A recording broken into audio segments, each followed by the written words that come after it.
اختیار کرے ہم اس کے لیے راستہ نکال دیتے ہیں، اور جو اس پر بھروسہ کرے وَمَن يَتَوَكَّلْ عَلَى اللَّهِ فَهُوَ حَسْبُهُ، اور جو اللہ پر بھروسہ کر لے، اس پر توکل کر لے، اللہ تعالیٰ اس کے لیے کافی ہو جاتا ہے۔ وَيَرْزُقُهُ مِنْ حَيْثُ لَا يَحْتَسِبُ، اور وہ اس کو وہاں سے دیتا ہے جہاں سے اس کو گمان بھی نہیں ہوتا۔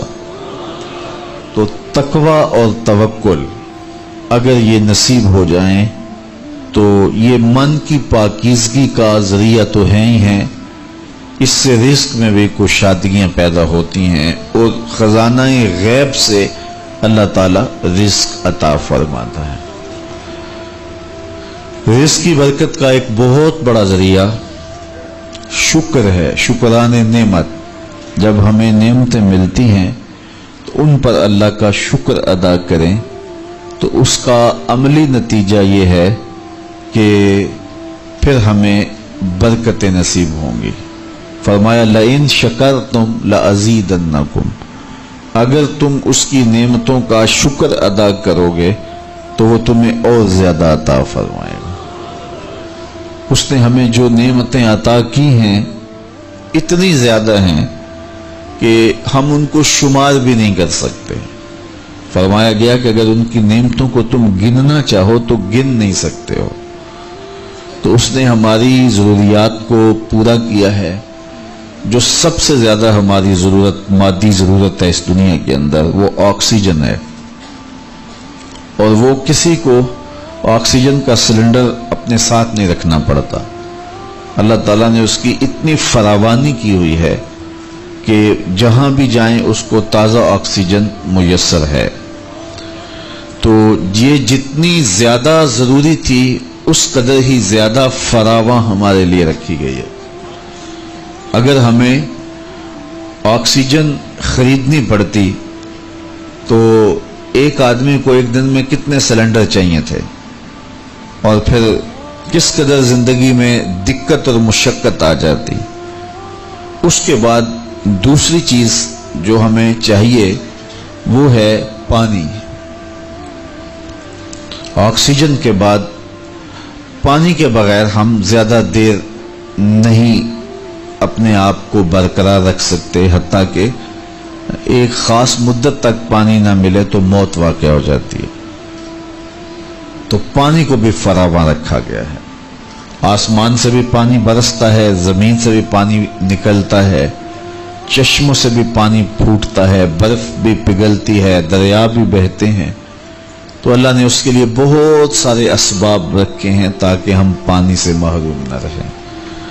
تیسری چیز ہماری ہے خود کی چیزیں، کھانے کی چیزیں جو ہماری ضروریات ہیں، تو وہ بھی دن میں کم از کم ایک مرتبہ تو ہمیں ضروری چاہیے، اور صحت کو اچھا رکھنے کے لیے 2 مرتبہ چاہیے۔ اس کے لیے تھوڑا سا تردد کرنا پڑتا ہے، محنت کرنی پڑتی ہے۔ اس کے بعد پھر ہماری رہائشی ضرورتیں ہیں، ہمارے لباس کی ضروریات ہیں۔ تو جتنی ضرورت زیادہ اہم ہے ہماری، اس قدر ہی اس کا حصول آسان رکھا گیا۔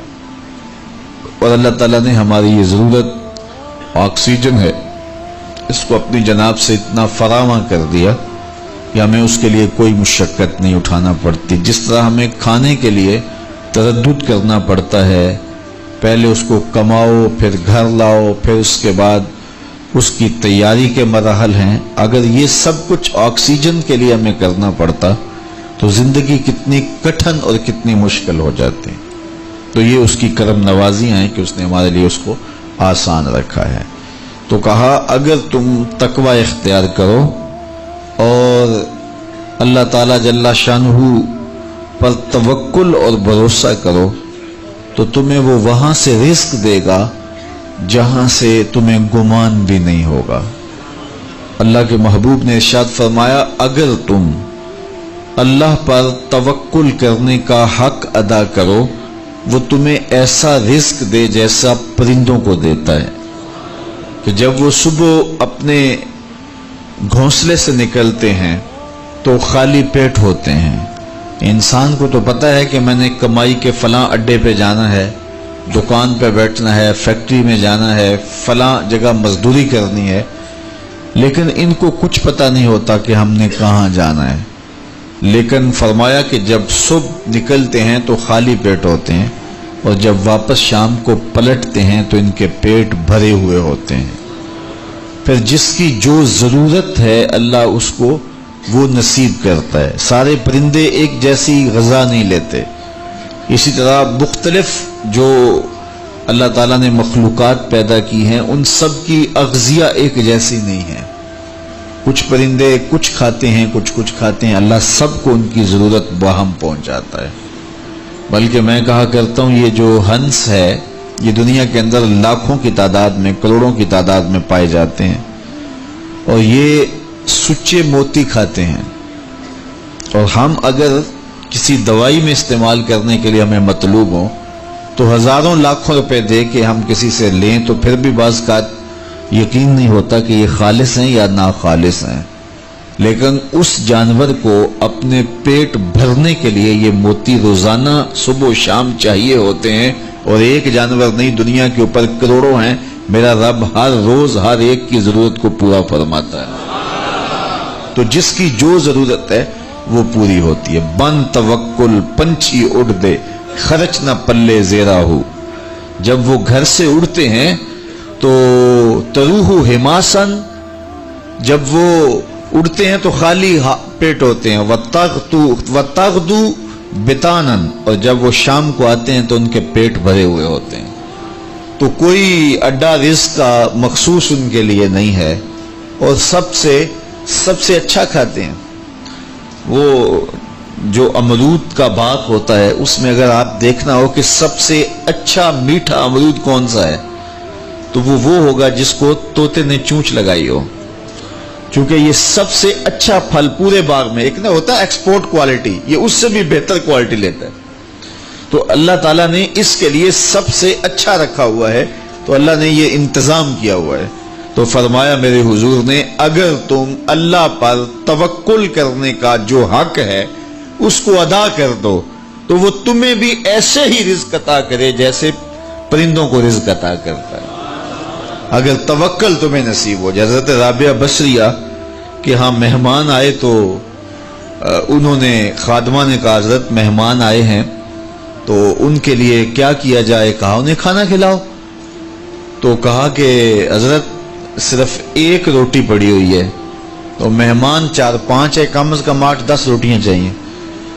تو فرمایا اچھا اس روٹی کو اللہ کی راہ میں خیرات کر دو، تو خیرات کر دیا گیا۔ تھوڑی دیر کے بعد دروازے پہ دستک ہوئی، من الباب، دروازے پہ کون ہے؟ کہا فلاں کا فرستادہ غلام ہوں، میرے آقا نے آپ کے لیے کھانا بھیجا ہے۔ خادمہ نے کھانا وصول کیا اور کپڑا اٹھایا، گنا تو 4 روٹیاں تھیں، تو خادم سے کہا جلدی جلدی اس کو واپس کر دو، اس کے آقا نے کسی اور گھر بھیجا ہوگا، یہ غلطی سے ہمارے گھر آ گیا۔ کھانا واپس کر دیا۔ پھر دروازے پہ دستک ہوئی، پوچھا من دق الباب، دروازہ کس نے کھٹکھٹایا؟ کہا فلاں کا فرستادہ غلام ہوں۔ خادمہ نے کھانا وصول کیا، حضرت رابعہ نے کپڑا اٹھایا تو گنا تو 6 روٹیاں تھیں، کہا اس کے آقا نے کسی اور ہاں بھیجا ہوگا، یہ غلطی سے ہمارے گھر آ گیا۔ کھانا واپس کر دیا۔ پھر دروازے پہ دستک ہوئی تو پوچھا دروازے پہ کون ہے؟ کہا فلاں آقا کا بھیجا ہوا غلام ہوں، اور انہوں نے کہا یہ کھانا حضرت رابعہ کو دے کے آنا ہے۔ تو خادمہ نے وصول کیا، حضرت رابعہ نے کپڑا اٹھایا، گنا تو 10 روٹیاں تھیں، کہا ہاں یہ کھانا ہمارا، اس کو رکھ لو اور مہمانوں کو کھلا دو۔ کہا حضرت پہلے 2 بھی تو آپ کا ہی نام لیتے تھے اور اسی دہلیز پہ آئے تھے۔ کہا میرے رب کا وعدہ ہے جو 1 دیتا ہے میں اس کو 10 دیتا ہوں۔ تو پہلے 4 روٹیاں تھی، پھر 6 روٹیاں تھی، میں نے کہا مالک 10 دے گا تو تیری بندی وصول کرے گی۔ تو اگر اس پہ توکل قائم ہو جائے، اس پہ بھروسہ قائم ہو جائے تو پھر یرزقہ من حیث لا یحتسب، وہ وہاں سے دیتا ہے جہاں سے بندے کو گمان بھی نہیں ہوتا۔ تو توکل اللہ پر قائم کیجئے گا، کاروبار ضرور کیجئے گا۔ توکل یہ ہے کہ آپ وہ کام ضرور کریں لیکن کہیں کہ یہ میرے کام کا نتیجہ نہیں مجھے مل رہا، یہ میرے اللہ کا فضل مجھے مل رہا ہے۔ تو پھر دیکھنا کہ اللہ تعالیٰ کیسے راستے کھولتا ہے۔ تو جب انسان اللہ کے فضل پر توکل قائم کر لیتا ہے تو پھر کام کاج ضرور کرتا ہے، لیکن اس کی زندگی کی جو ٹینشن ہے وہ ختم ہو جاتی ہے۔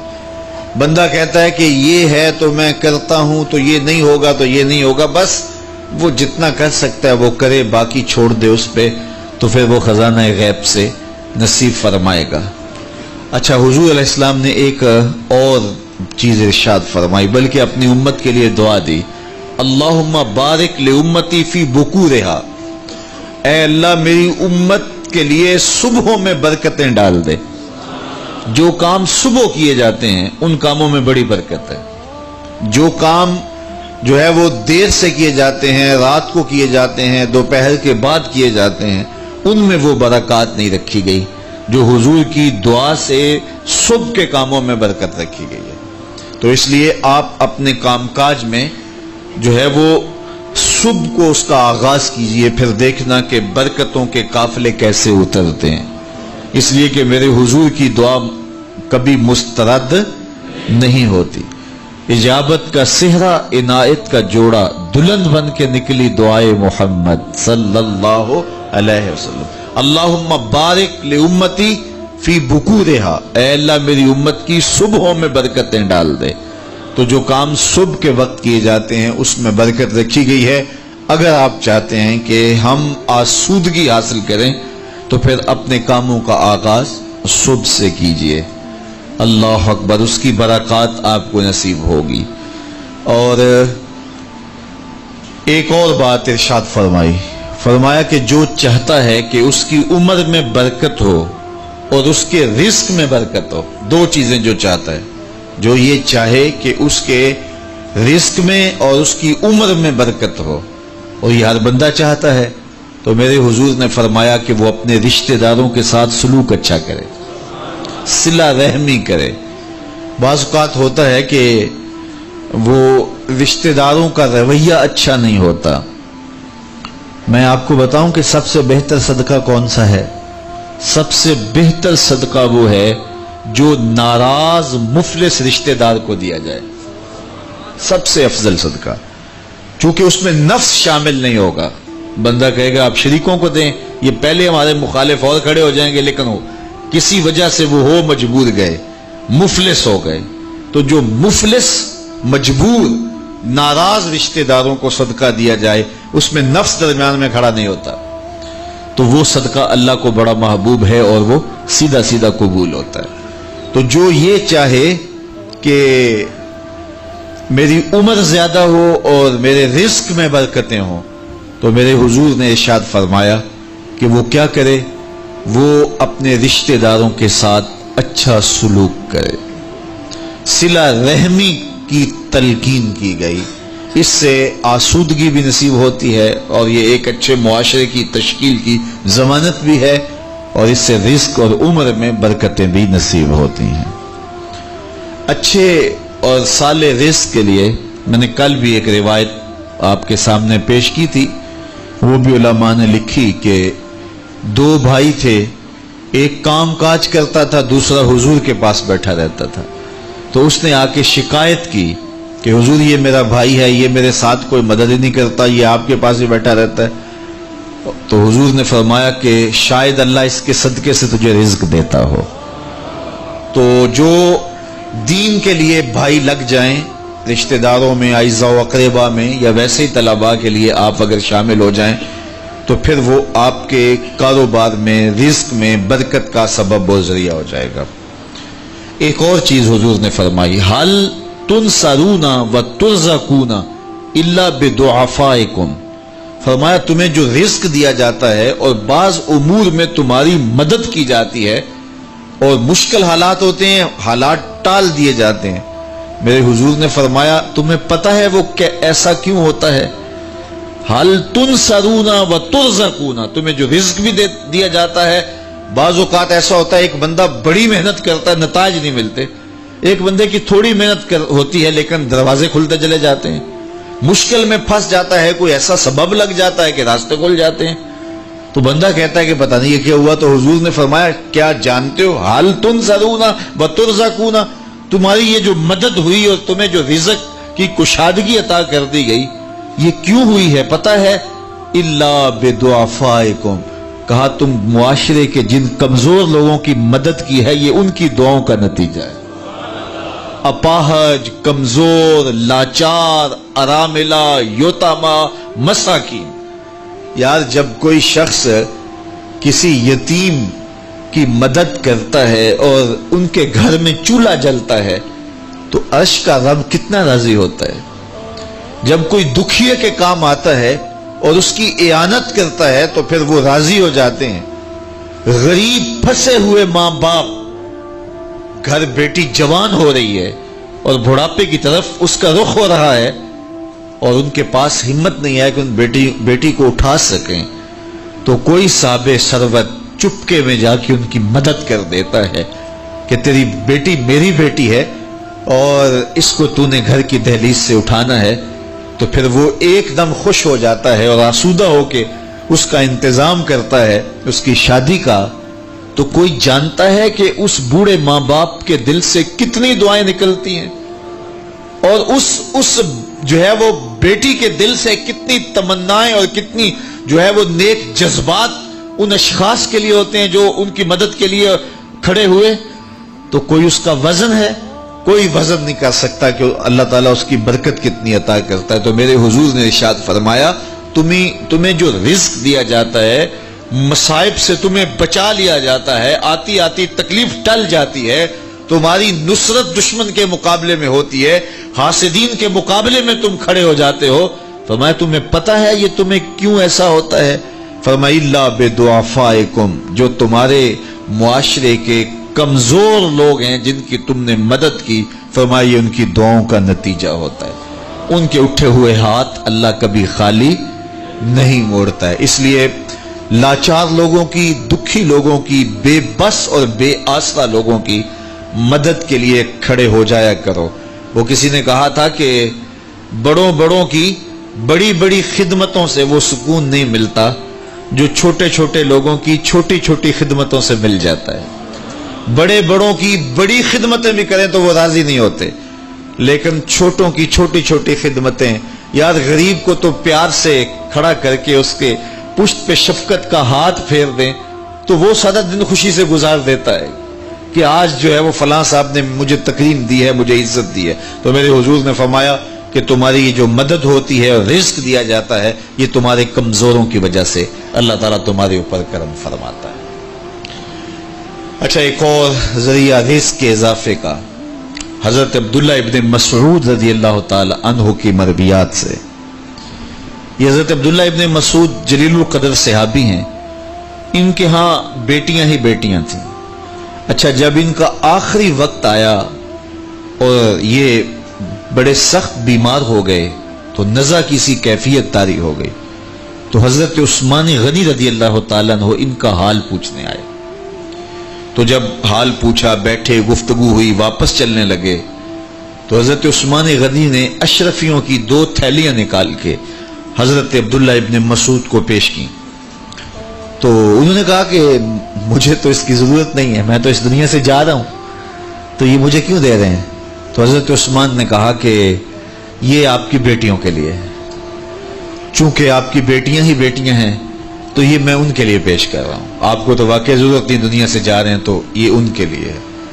تو حضرت عبداللہ ابن مسعود نے پھر تھیلیاں موڑتے ہوئے کہا کہ میری بیٹیوں کو اس کی ضرورت نہیں ہے، اس لیے کہ میرے حضور نے فرمایا تھا کہ جس کے پاس سورہ واقعہ ہو اس کو غربت تنگ نہیں کر سکتی، تو میری بیٹیاں رات کو سونے سے قبل 1 مرتبہ سورہ واقعہ ضرور پڑھتی ہیں، اس لیے تم میری بیٹیوں کے بارے پریشان نہیں ہونا، اللہ کے فضل سے انہیں غربت تنگ نہیں کرے گی، ان کے پاس سورہ واقعہ جو موجود ہے، تو یہ کسی ایسے ضرورت مند کو دو جس کے پاس سورہ واقعہ نہیں ہے۔ تو سورہ واقعہ کی تلاوت یقیناً رزق کی فراوانیاں اور رزق کی برکتیں حاصل کرنے کا ایک ذریعہ ہے، اور دروازے کھل جاتے ہیں اگر سورہ واقعہ کی تلاوت تسلسل کے ساتھ کی جائے۔ اس لیے اپنے معمولات میں سورہ واقعہ کو شامل کر لیجئے گا اس کی برکات سے انشاءاللہ رزق کی فراوانیاں نصیب ہوتی ہیں۔ ایک اور ذریعہ رزق کا، اور یہ بہت آسان، شکا رجل الی رسول اللہ دیک المعیشۃ والفقر، حضرت سہل بن سعد الساعدی رضی اللہ تعالی عنہ کی مرویات سے ہے۔ ایک شخص حضور کی خدمت میں حاضر ہوا اور اس نے کہا میں کثیر العیال ہوں، ذرائع آمدن بہت تھوڑے ہیں، میرے لیے کچھ ارشاد فرمائیے۔ بچے زیادہ ہیں، ذرائع آمدنی تھوڑے ہیں، تو میں مفلوق الحال ہوں۔ تو اس نے اپنے فقر کا، اپنی غربت کا حضور کے سامنے قضیہ رکھا۔ شکا رجل الی رسول اللہ دیک المعیشۃ والفقر۔ آقا کریم نے اس کو جو وظیفہ بتایا وہ بالکل آسان ہے، آپ سب کو پہلے یاد ہے، لیکن اس پہ عمل کرنے شروع۔ قال اذا دخلت الدار فسلم علی، کہا جب گھر جائے تو گھر میں داخل ہونے لگے تو گھر والوں کو السلام علیکم کہہ دیا کرو۔ یہ وظیفہ شروع کر لو کہ جب بھی گھر جاؤ السلام علیکم۔ اس کے بعد ایک مرتبہ سورہ اخلاص پڑھ دیا کرو، قل هو اللہ احد۔ یہ وظیفہ فرمایا تم نے شروع کر دینا ہے، جب بھی گھر جاؤ السلام علیکم یہ کہہ کے داخل ہو، پھر اس کے بعد قل هو اللہ احد ایک مرتبہ سورہ اخلاص پڑھ دیا کرو۔ اور میرے آقا نے فرمایا کبھی ایسا ہو کہ تو گھر جائے، گھر موجود نہ ہو، اہل خانہ کہیں گئے ہوئے ہوں، تو فرمایا عمل نہیں چھوڑنا، فسلم علیہ، پھر تو مجھے سلام کہنا، پھر تو مجھے سلام کہہ دینا۔ وہ صحابی فرماتے ہیں کہ میں نے یہ عمل شروع کر لیا، جب گھر جاتا السلام علیکم، اس کے بعد سورہ اخلاص پڑھ دیتا، بیٹھنے سے پہلے پہلے یہ کام کرتا۔ اور کبھی ایسا ہوتا میں گھر نہ جاتا، گھر والے گھر نہ ہوتے، پھر تو مجھے چائے چڑھ جاتا، پھر میں حضور کو سلام کہتا۔ اللہ اکبر۔ حضرت ملا علی قاری نے شرح شفا میں لکھا ہے، جو حضرت قاضی ایاز مالکی اندلسی علیہ رحمہ نے لکھا ہے شفا میں، کہ جب گھروں کو جاؤ تو حضور کو سلام کرو، تو اس کی شرح میں لکھتے ہیں حضور کو سلام کیوں کرو، تو وہ کہتے ہیں لِأَنَّ رُوحَهُ علیہ السلام موجود فی بیوت المسلمین، اس لیے کہ حضور کی روح کا فیضان مومنین کے گھر میں موجود ہوتا ہے۔ اللہ اکبر۔ اس لیے حضور کو سلام کرو۔ وہ کہتا ہے جب کوئی نہ ہوتا میں حضور کو سلام کرتا۔ وہ اپنے نام لیواؤں کو تنہا چھوڑتے کب ہیں، جہاں ہم دم نہ ہو کوئی وہاں سرکار ہوتے ہیں۔ تو کہا اس کے بعد سورہ اخلاص پڑھ دیتا۔ یہی میرا عمل رہا۔ پھر اس کا فائدہ کیا ہوا؟ وظیفہ حضور نے بتایا تھا، اور جب بھی جاتا السلام علیکم سورہ اخلاص، کوئی نہیں ہے تو حضور کو سلام اور سورہ اخلاص کہتے۔ میں نے عمل شروع کر دیا، حتی افاد اللہ جیرانہ، اس عمل کی برکت سے میں نے تو امیر ہونا ہی ہونا تھا، میرے ہمسائے بھی امیر ہو گئے۔ ایسی برکتیں، ایسی رحمتیں اتری کہ میرے ہمسایوں کے ہاں بھی فراوانیوں اور برکتوں کا نزول ہونے لگا۔ اسی طرح رزق کی فراوانی کا ایک اور ذریعہ ہے، اور وہ یہ انفاق فی سبیل اللہ۔ جب اللہ کی راہ میں آپ خرچ کریں گے تو پھر اس سے رزق بڑھتا ہے۔ جبکہ ہماری عقل و خرد کے فیصلے یہ ہیں کہ مال میں سے کچھ نکالا جائے، تو ہمارا ریاضی اور حساب یہی کہتا ہے کہ کچھ کم ہوتا ہے۔ ہمارے کیلکولیٹر کا نتیجہ بھی یہی ہے، ہمارا اکاؤنٹنٹ بھی یہی کہتا ہے کہ اتنے نکال دو گے تو باقی اتنے بچیں گے۔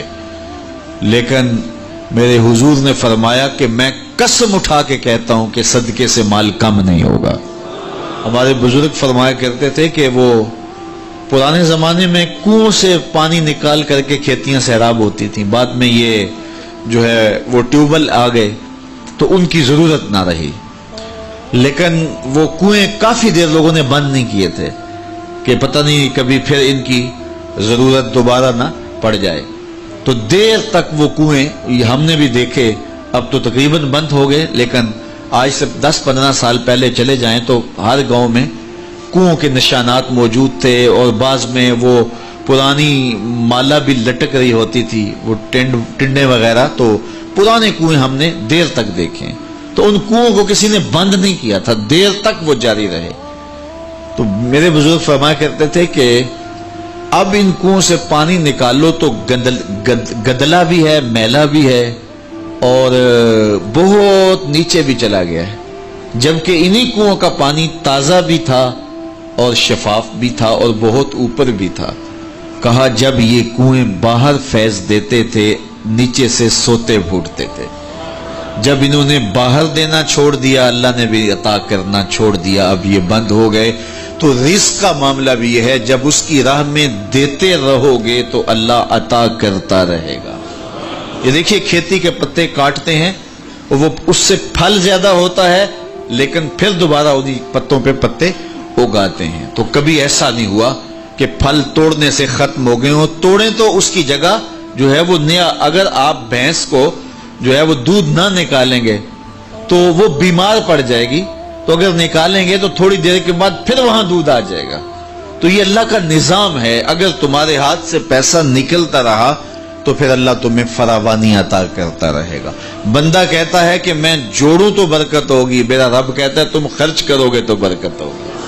تو اس لیے اس کی راہ میں خرچ کرتے رہنا، اس کی راہ میں دیتے رہنا رزق کی فراوانی کا سبب ہے۔ ایک اور وظیفہ میں آپ کو بتا دیتا ہوں، ہم اپنے جتنے بھی پیر بھائی ہیں سب کو تاکیداً کہتے ہیں کہ مالی مشکلات کے لیے اور گھریلو دیگر مشکلات کے لیے یہ وظیفہ پڑھا جائے، اور وہ یہ ہے کہ نماز مغرب کے بعد 21 مرتبہ سورۃ الکوثر کی ما بسم اللہ تلاوت کی جائے، اول آخر دوشی پڑھ لیا جائے اور پھر 21 مرتبہ سورہ کوثر کی تلاوت کی جائے۔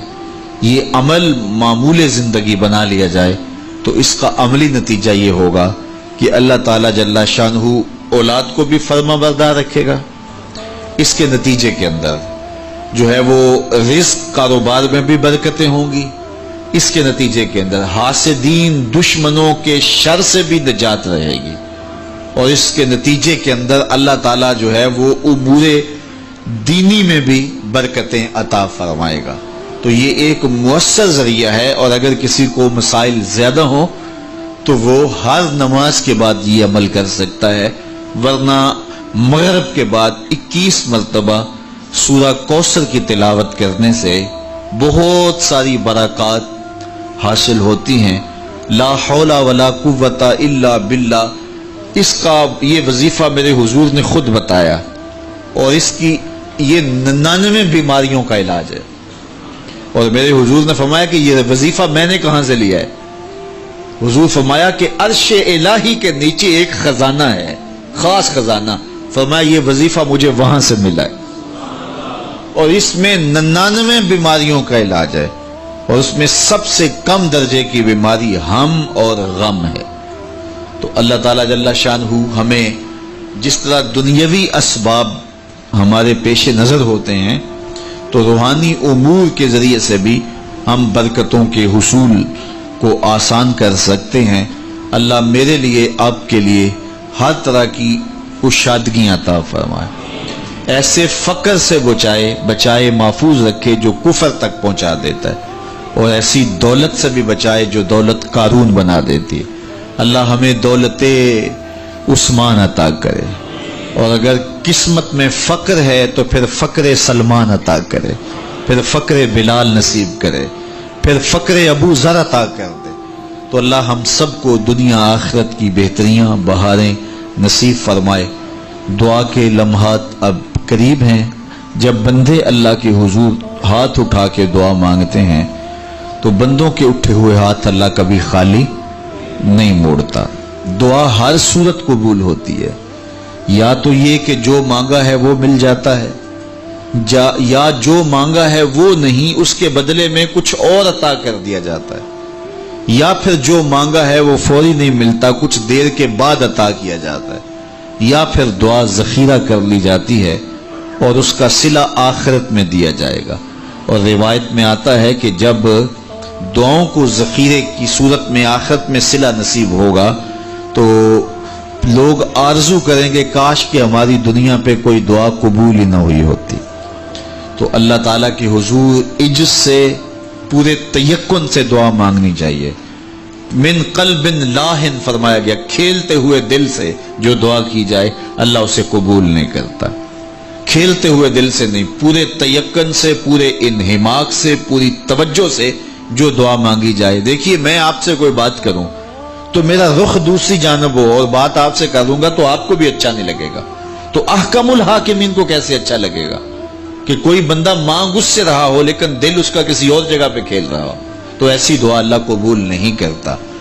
اور پھر اس کی شرط ہے رزق حلال، حرام رزق سے پلے ہوئے بدن اور الشخص کی دعا قبول نہیں ہو۔